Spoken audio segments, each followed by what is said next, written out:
Alright guys, so before we start our video for today, pool day tayo. Pipili tayo ng lucky winner from the previous video. So, our lucky winner ng merch from the previous video, tan-taran, this is bench and press. Ayan. So, papakita ko na lang dito yung pangalan niya. And kindly screenshot mo to, message my page, and para makuha mo yung free merch mo. Alright? So, let's start our session for today. Alright, so today will be our back session and sasagot na naman tayo ng mga fitness question and answer. So, you might be wondering bakit sobrang baba ng angle ng camera ko. It's just that yung tripod ko ngayon is sira. So, hindi siya makataas all the way through. Parating pa lang yung tripod ko na bago. So, right now, we'll be doing warm-ups. So, yung warm-ups ko, very straightforward lang yung warm-ups ko, guys. It's just 8 cables or resistance bands. So, eto.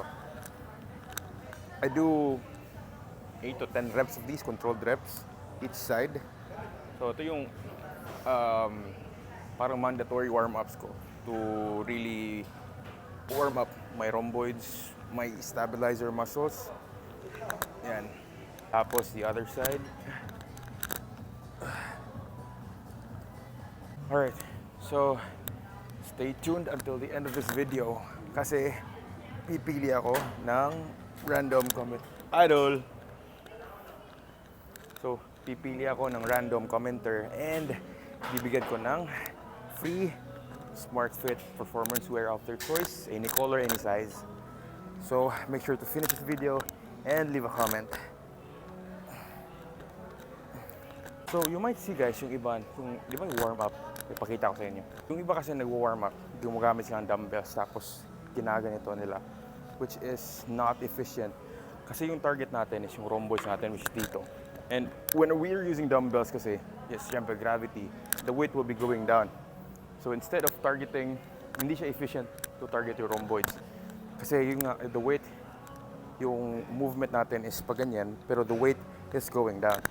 So instead na dumbbells gamitin mo, you can either use cable so that the resistance will be from left to right, horizontal. Use cables or resistance bands, which are much efficient. So ditch these when doing that kind of warm-up. And so yung first exercise natin will be iso lateral rows. So fix natin yung camera dito. Ayan. Alright, so as promised, I will be answering a few questions. So before yung first set natin, first exercise, sasagot tayo ng unang tanong. This will be from Pumped Aaron. So, how is lean bulking done properly without accumulating fats as much as possible? So, yung protocol ko sa lean bulking, guys, is very simple, very straightforward. As much as possible, yung surplus mo must be very minimal. So, let's say for example, nakuha mo na yung calorie maintenance mo, which is, let's say, 2.5 yung maintenance mo. If you are lean bulking, I do suggest wag mo muna agad lagyan ng calorie surplus. Stick with your calorie maintenance and do your best to implement progressive overload. Be stronger with your lift as much as possible. And then, and only then, kapag nakakahit ka na ng plateau sa workouts mo, sa progress mo, dyan ka na maglagay ng calorie surplus, which is small lang. Let's say around 200 to 300 calories na surplus. So around 2,700 or 2,800. And then stay there for a couple of weeks. Huwag mong bilisan. Kasi the muscle growth and fat growth are very different. Mas mabilis kasi yung fat growth compared to muscle growth. So one indicator or one guideline so that maximize mo yung muscle growth and minimize fat growth is aim for at least 0.5 pounds yung magigain mo per week. That's a good ballpark to make sure you are minimizing fat growth and maximizing muscle growth. Alright. So, warm up tayo. So, warm up ko dito sa isolateral row. Usually kasi, I do 2 warm-up sets. Yung first weight is very light, 5 to 8 reps. Second set ng warm-up is roughly, let's say, 50 to 80%. Then yung third set, yan na yung working set ko. So, again, the goal for warm-up is, from the word itself, warming up your muscles. Don't do too much warm-ups kasi it will cause too much fatigue and maapektuhan na yung performance mo sa working sets mo. So, first workout ko will be any row na yung elbow ko is close proximity to my torso. This row biases your lats. So, kung wala kang isolateral machine, you can choose any, like dumbbells or any machines na kapag nagro-row ka, your elbow is close to your body kasi this will bias your lats. So, dagdagan natin for our second warm-up set. Alright, so let's do our first set. So, ito pa pala guys, pro tip. I think the only gym accessory worth it for me is lifting straps. So, especially guys, sa pool day nyo, lifting straps are very vital talaga. Kasi tendencies are, yung grip mo ay bibigay na, pero kaya pa ng back muscles mo. So, you will create more stimulus sa back or sa lats mo when you have these. Kasi kahit hindi ko nag-grip, as long as may tawag dito, may lifting straps, I can still pull this weight. So, each weight nito is roughly 95 pounds. Let's try to do, kasi dito, magkano ba dito? Yung last session ko, I was able to do 8 reps. Oh, okay. Increase na pala natin yung weight. Never mind. Let's aim for 10 reps. Okay. 10 reps. Let's go.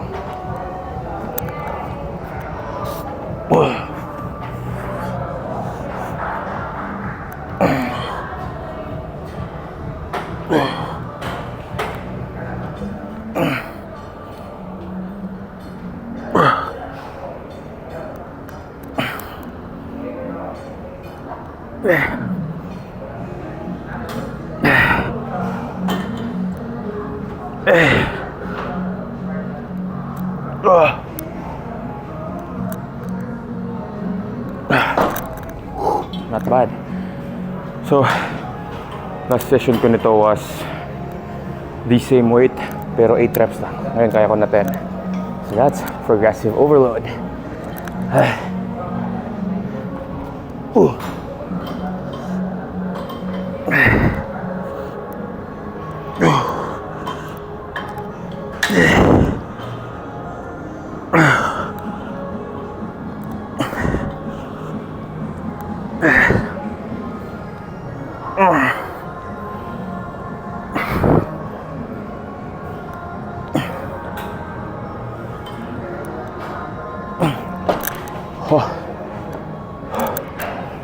So, we're done with the first set. And then with each compound, guys, exercises, 3 minutes talaga minimum yung rest ko. Okay. So, yung rep range ko kasi dito is 8 to 10 reps. So, nakakaya ko na 10. I'll try to increase this. Gawin natin 100 pounds each. Or 105 pounds. I think kaya ko pa. 105 pounds, 8 reps each. Alright.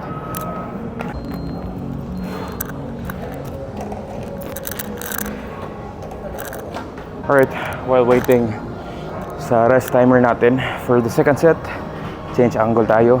Before our second set, let's answer our second question from Badlands Kid. Is dirty bulking good for weight gain? By the way, more power. Thanks. So, I've experienced both lean bulking and dirty bulking. Masabi ko lang, never ever do dirty bulking, guys. Although, especially kung para sa akin na sobrang laki ng appetite, it may be tempting. Especially yung mga taong sasabi na eat big to get big. But, ikaw mahihirapan in the long run. Kasi dirty bulking, you eat whatever food you see, and you will accumulate very fast. You will accumulate fat very fast that way. And by the time mag-cut ka na, sobrang taas na ng body fat mo, mahihirapan ka. So yung duration ng cut mo will be very long. And the muscle that you've actually built during your bulk ay mawawala din. Or, babalik din naman yan due to muscle memory. But, it's really not efficient. So, if I were you, lean bulking is the way to go talaga. So, akala ng iba, disiplina lang when sa cutting, sa calorie deficit, but meron pa rin disiplina sa lean bulking. Although, hindi na siya ganun ka-strict, but kailangan mo pa rin maging accountable sa calories mo when lean bulking. Okay, let me check the time. Yan, 3 minutes na. So, second set for second set for this exercise. Let's go.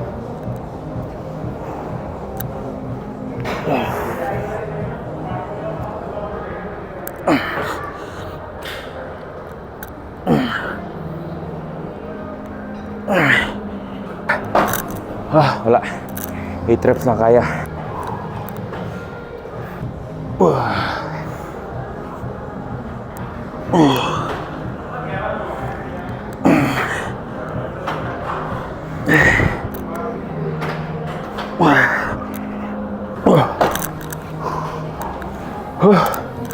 Alright.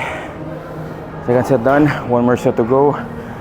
So, ilagay natin dito 9 reps. Yung exercise na ginawa ko kanina, it's called a unilateral exercise. So, ano ba yung unilateral exercises? This is where you exercise individual arms or individual limbs separately. Yung unilateral example dun, let's say, this is a rowing exercise. Dalawa kasi yan, unilateral and bilateral. Bilateral meaning you are working both limbs at the same time. So for example, row, barbell row. Since nakakonect yung weight, you will be working both limbs at the same time. So the other one is ito, unilateral. You'll be working each in individual arms separately. So it's good to incorporate talaga unilateral exercises sa workouts mo to address or fix muscle imbalances. So lahat yan sa legs, chest, back, arms workout mo. Kasi if you've noticed, meron talagang part ng katawan natin which is more dominant or mas malaki. So if you've noticed, mas malaki yung probably yung left arm mo, right arm or whatever body part. That's normal kasi may dominant part talaga ng katawan natin. So to address that, incorporate or implement unilateral exercises sa program mo. So, rest muna tayo for 3 minutes and we'll do the last set and then answer another question. Another tip pala guys before I start this set, when doing unilateral exercises, always start with your weak arm or weak leg para makakompensate yung strong arm mo. So, let's say for example, weak arm ko yung left arm ko. Dito ako mag-start. Kasi let's say 8 reps lang yung kaya ng weak arm ko, pero sa strong arm ko kaya 10 reps. So kung 8 reps lang kaya ng weak arm ko, by the time I will switch and work my strong arm, I will stop at 8 reps para makahabol yung weak arm ko and address the muscle balance issue. Right? Tandaan niyo yan. So let's start with my left-handed ako, pero weak arm ko yung left. I don't know why. So usually, yung last set ko, I take it to failure. Let's see where this goes.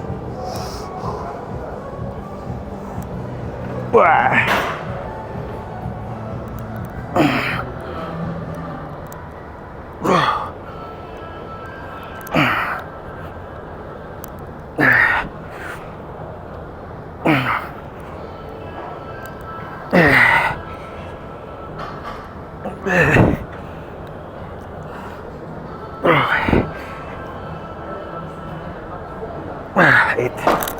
8 reps lang kaya. Alright.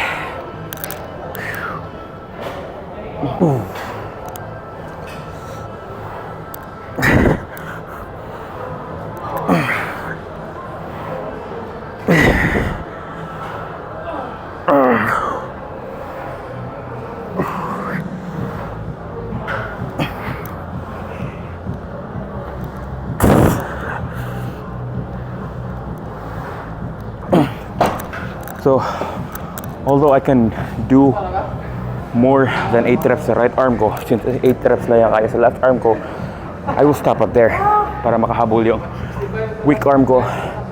Whew. Let's answer another question. So, this question is from John Dredd Labor. So, shout out sa iyo.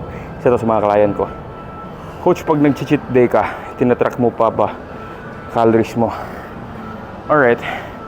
Now, in terms of cheat day, actually there's no such thing as cheat day. For me, it's called refeed days. So everything talaga, especially if you really want to be on point, you really need to track it.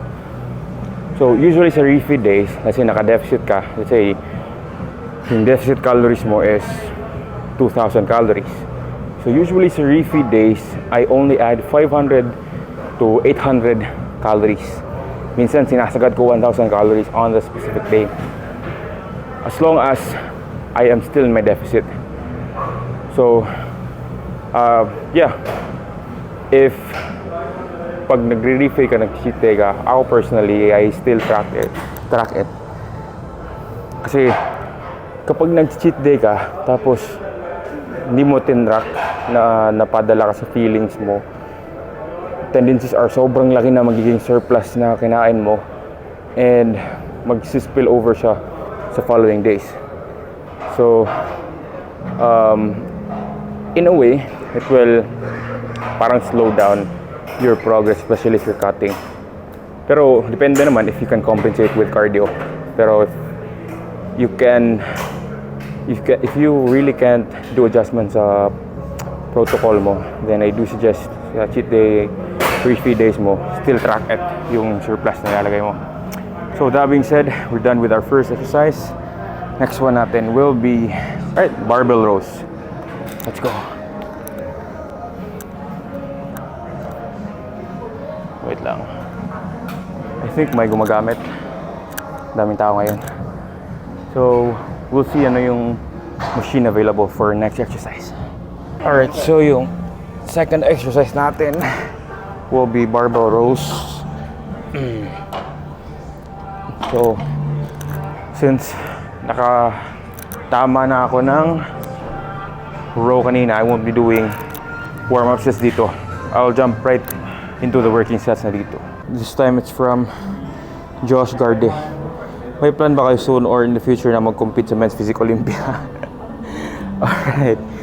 No, if hindi ka aware, Men's Physique sa Olympia, that's next level shit.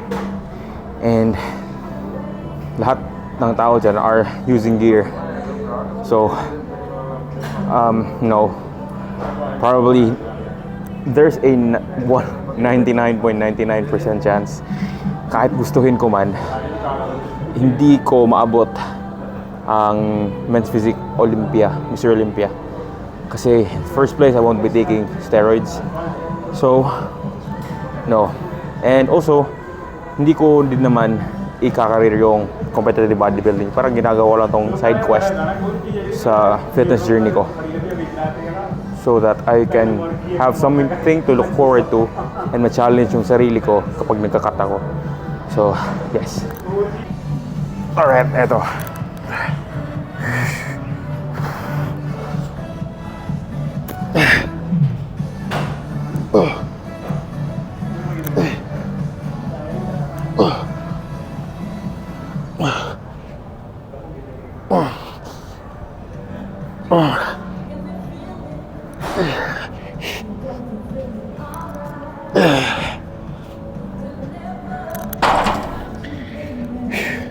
So ako kasi guys, kapag nag-bilateral exercise ako, I count the bar as 0. So yung kinakount ko lang dito is yung weight itself. Another tip for you guys, there is two kinds of failure: technical failure and muscular failure. So ako kasi, I stop at technical failure. What does that mean? If yung next rep ko makakompromise na yung form, hindi ko na sinasagad. Kasi for me, hindi na efficient yung magiging reps, hindi na nata-target yung supposedly muscle group na ita-target ko. Kasi gumagamit ako ng mga secondary muscle group to compensate. Kasi nga approaching to failure na yung set ko. So, yung iba, they do each set to muscular failure. Yung kahit nasisira na yung form nila, sinasagad pa rin nila, but sa kanila yun. Walang tama o mali. But for me, mas efficient when I stop at technical failure. Kasi yung succeeding reps na, kapag nag-technical failure na ako, hindi na siya efficient. Alright? So, that being said, let's answer another question. This time, it's from, again, John Red Labor. Coach, okay lang ba mag-cheat day ng one time a month? Okay. So, usapan cheat day or 3 feed days. One time a month, depende. Alright? Number 1, depende kung gaano kataas yung body fat percentage mo. Number 2, how long were you in a deficit? Number 3, how on point were you with your protocol, especially sa deficit? And number 4, depende sa program, sa protocol ng coach mo or ng current program mo, sir. There are a lot of factors to consider with. Depende. But yes, once a month na cheat day, refeed day can work. If yung iba nga, ako nung sobrang lean ako, nagre-refeed ako, umaabot ng 3 to 4 times a month. But actually, again, based on what I said earlier, marami factors, so depende pa rin.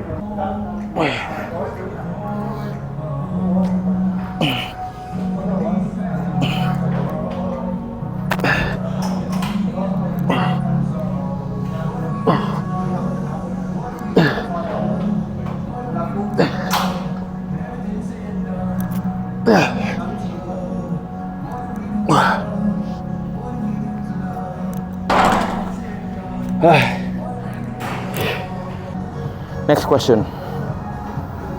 This is from Chimken Husaj. Coach, please discuss macros and how to do bulk and cut.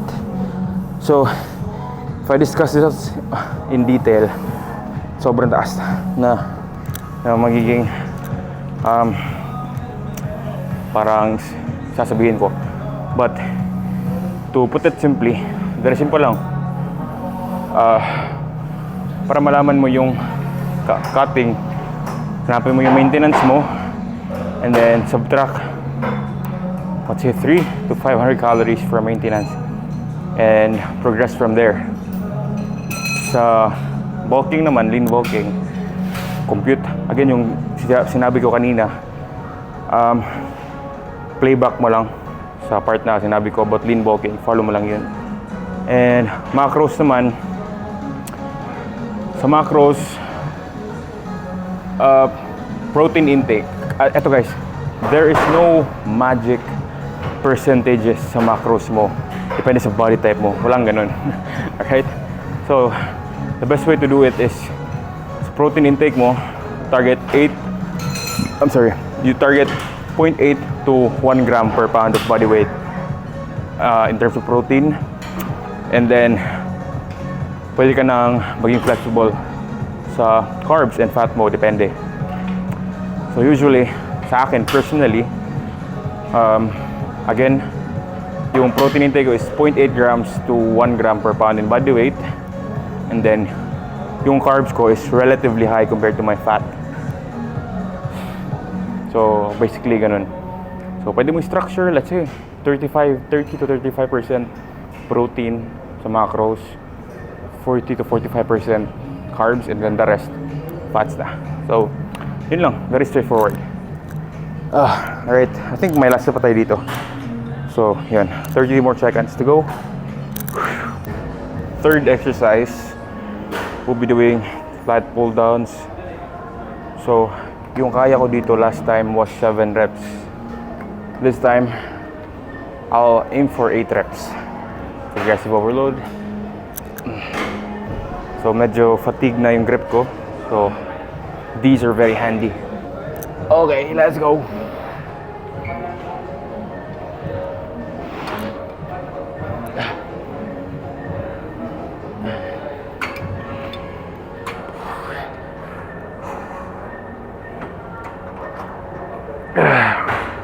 Seven reps yung kaya ko, so let's aim for 8 reps.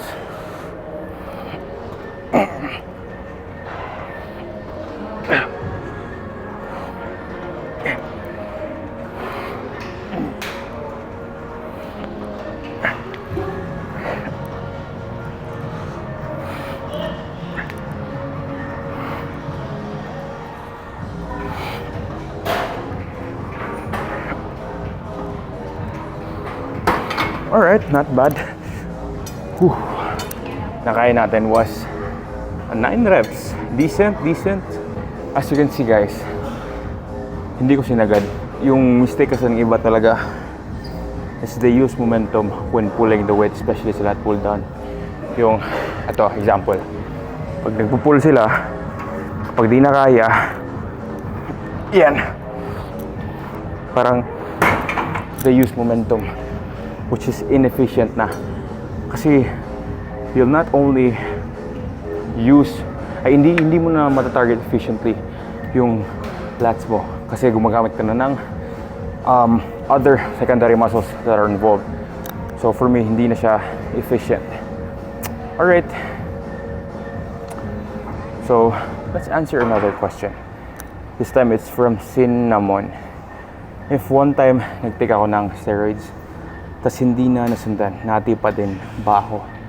So, I'll give you an example. Okay? Let's say first time mong makipagtalik. Okay? First time mo. Tapos, hindi mo na sinundan. Ever in your life. So, virgin ka pa ba? Alright? So, hindi na. So, akala kasi ng iba din, ito misconception ng iba, that one cycle is enough to get big. In reality, it's not. And if you hop on gear, you will discard your natty card forever talaga. So, let's say for example, gumamit ka ng gear and you decide to stop. Ayaw mo na, kasi gusto mo lang natural. You will now be in the gray area between being natty and not natty. So parang discarded ka. Wala ka sa kategoryeng natty, hindi ka din sa kategoryeng hindi natty kasi hindi ka na gumagamit. So, yes, to answer your question, yan yung example para mas maintindihan mo.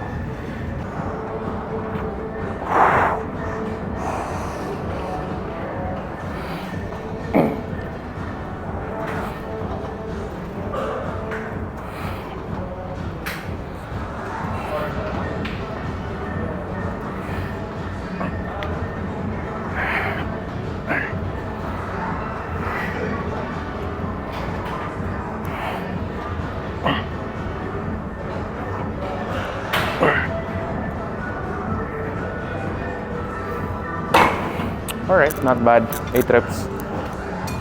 Whew. Take note naman. Oh, shit. Take note natin dito. So, ngayong off-season guys, mas malaki yung volume ko in terms of back. Kasi after nung competition ko, yung napansin ko, super dominant yung chest and shoulders ko. And what I lack was my back width, back thickness, and as well as my arms. So, yun yung binabawi ko this time.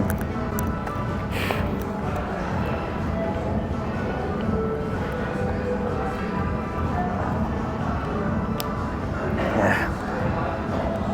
So guys, ayaw ko na, although sinabi ko sa inyo na mamimigay ako ng free merch kanon for you to engage my content, but ayaw kong parang tawag dito, mag-comment na kayo, mag-engage. Just to parang get the free merch kasi bonus lang, parang bonus na lang yun, bonus lang din yun eh. So especially sa content ko guys, super solid ang binibigay ko na value, tips and tricks. So sobrang laki na nakakuha mong knowledge from me, and at the same time may chance ka pa makakuha ng free merch from me. So I think it's a win-win situation for both of us. Side ko, you are engaging with my content, you are supporting me in that way, and sa side mo naman, you get absolutely free tips and tricks, knowledge when it comes to fitness, and may possibility na makuha pa ng free merch. Alright, so we're done. 8 reps na kaya natin sa second set. Let's try to hit 8 reps pa rin, or 8 reps.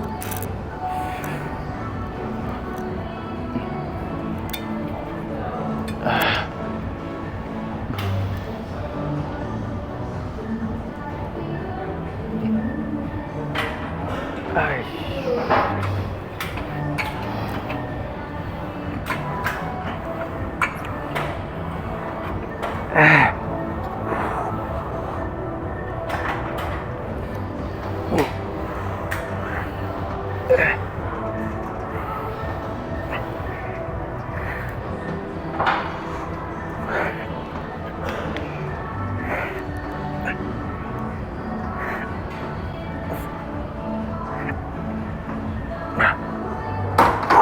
Wala. 7 reps lang na kaya ko guys. Alright, not bad. Before we proceed sa next exercise, let's answer another question. This is the third to the last question from Rafael. What year ka po nag-start mag-workout? And share your progress na din po kuya.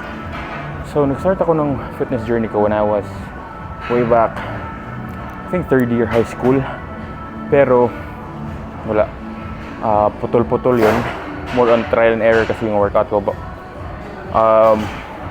Naging seryoso na lang talaga ako sa workout fitness journey ko when I was, I think, 1st year college. Doon ko din nakuha yung proper program ko. Pero yun nga din, na hinto ulit dahil sa pandemic. Tapos nakabalik.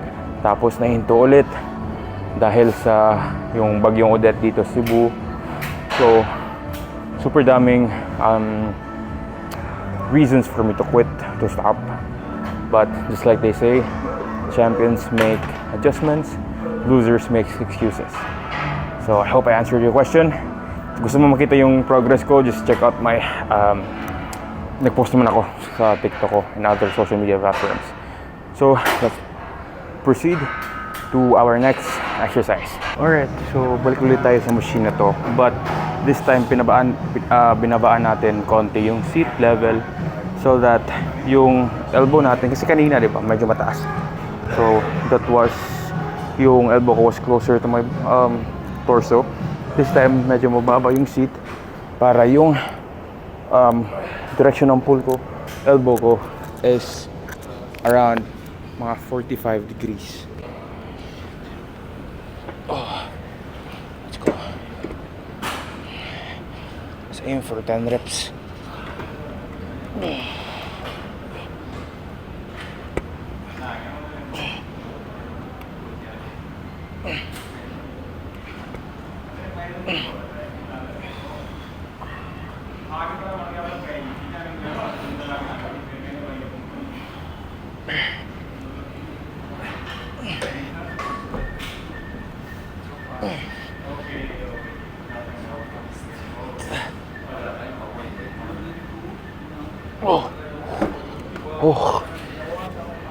Not bad. Alright, so yung next exercise natin, hindi natin kakailanganin to. We'll be doing tricep rope cable push downs. So itong attachment yung gagamitin natin. Sa isolation exercises kasi, I tend to lean on high rep ranges.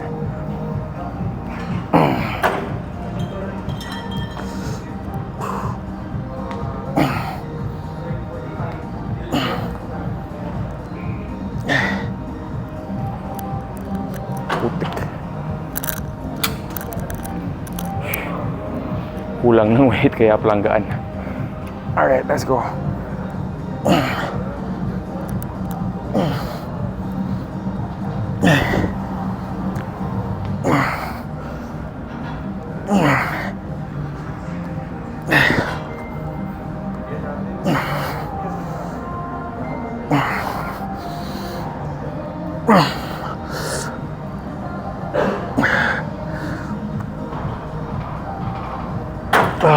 Damn.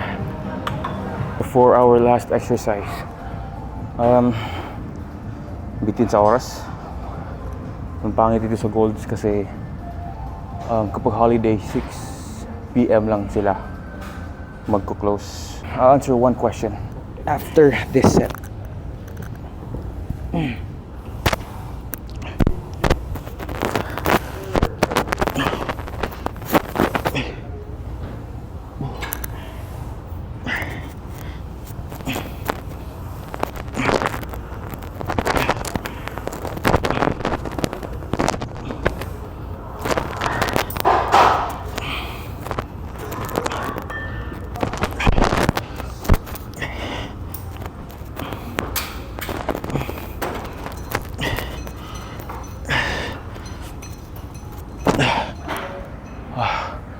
So for your delts guys, ginagawa ko, I do very light weights, compensate more on reps kasi super late kasi ng muscle group ng rear delts and it will be difficult for you to do a mind muscle connection kapag super heavy weight.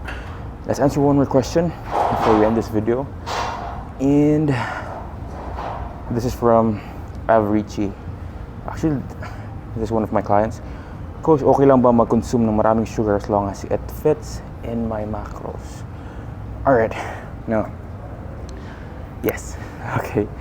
So, as long as it fits your macros, you can consume as much sugar as you like, as long as hindi na overpower yung other macros mo like protein and fats. Kasi kailangan pa rin natin yung healthy fats.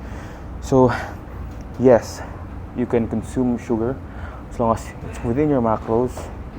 Wag ka lang sumobra. Again, everything in moderation. So, kasi ako, I'm sweet tooth also. So, most of my carbs are, actually, dalawa lang yung carb source ko. Yung first carb source is either rice or patatas pang pares ng mga pagkain ko with my meals. And other than that, it's all just sugary foods. Like, ano ba, pastry, bread, dessert, or chocolates, whatever, kasi mahilig ako ng sweets. So, yes, it's totally fine as long as it's within your macros. And with that being said, again, comment down below kung ano yung natutunan nyo, if it really helped. And if hindi ka subscriber, then subscribe to get more value with my content. And pipili ako ng one lucky winner sa video na to.